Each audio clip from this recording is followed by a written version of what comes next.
வளரும் நந்தி எல்லாருக்குமே தெரியும். ஆனால் வளரும் சிவலிங்கத்தை எத்தனை பேருக்கு தெரியும்? அதுவும் நம்ம மதுரையில். இந்த லொக்கேஷன் எங்கே இருக்குன்னு பார்த்தீங்கன்னாக்கா, நம்ம மதுரை கரிமேடு விகாச ஸ்கூலுக்கு ஏத்தாப்புல மிஜிரா கோல்ஸ் பக்கத்தில் ஒரு சிமெண்ட்ரி இருக்குது. அந்த சிமெண்ட்ரிக்கு பேக் சைடில் தான் இந்த கோயில் இருக்குது. இந்த கோயிலோட பேர் வந்து பார்த்தீங்கன்னா ஆதிசிவன். இது ரொம்பவுமே பழமையான கோயில். இது நம்மளுக்கு ஒரு ஹிடன் ஜெம்மு தான் சொல்லும் மதுரை பீப்புள்ஸ்.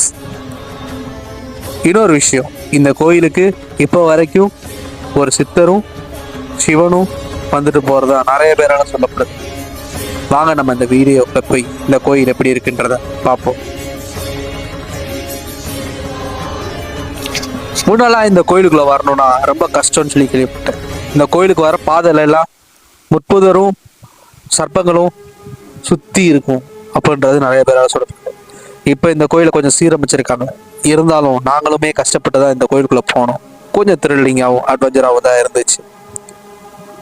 அப்படியே நாங்கள் புல்ல போனதுக்கு அப்புறம் அந்த கோயில் எங்களுக்கு ஆச்சரியமும் அற்புதமும் காத்துக்கிட்டு இருந்துச்சு.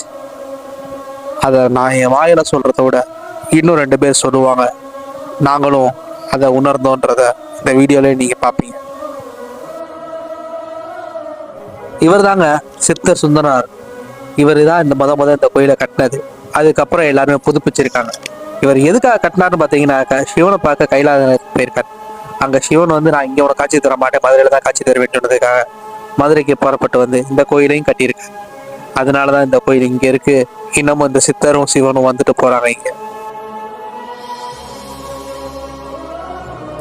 நாங்கள் சொன்ன அதிசயமே இதுதாங்க, இந்த தூண். இந்த தூணில் என்ன ஸ்பெஷல் அப்படின்னு பார்த்தீங்கன்னாக்கா, இது கட்டும் போது நார்மலாக தான் இருந்திருக்கு. இப்போ வளர்ந்துக்கிட்டே வந்திருக்காங்க. மோஸ்ட்லி மதுரைக்குள்ள 7 இலை கொண்ட விண்வெளி இலைகள் வந்து நம்ம பார்க்க முடியாது, வில்வ மரத்தையும் பார்க்க முடியாது. இங்கே நம்ம பார்க்கலாம். அது ஒரு அதிசயம் தான். இப்போ வரைக்கும் இங்கே சித்தர் வந்துட்டு போகிறதா சொல்கிறாங்க. அதான் அந்த வளர்ச்சி, அதானே வளர்ச்சி வைப்ரேஷன். இதனால இன்னும் வந்துருக்கு, ஆள் வந்துட்டு நாங்கள் உணர்றோம். ஒவ்வொரு பௌர்ணமிக்கு வந்துட்டு போகிறதா சொல்கிறாங்க. அமாவாசைக்கு தான் சித்தர் வந்து அமாவாசை தான் சிவன் தான் பௌர்ணமி. அதாரா பண்ண சொல்றீங்க. அதே மாதிரி இங்கே வந்து நம்ம மனசார வேண்டும் போது சிவன் வந்து நம்மளுக்கு ஆசீர்வாதம் பண்ணி அந்த வரத்தை கொடுக்குறதா நடக்குது. அதிசயம் நடக்குதுன்னு.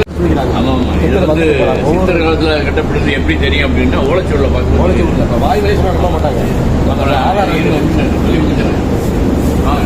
வந்து ரயில்வே இடம், ரயில்வே ஸ்டாப் நடத்துறாங்க. டெய்லி 7 to 12 அன்னதானம் பண்ணுறோம். விதத்தில் நாங்கள் அறிஞ்சிக்கிட்டது என்னன்னாக்கா, இங்கே வந்து ஸ்ரீ சுந்தரநாத சித்தர் வந்து இங்கே வந்து வரனால அந்த கல்வெட்டில்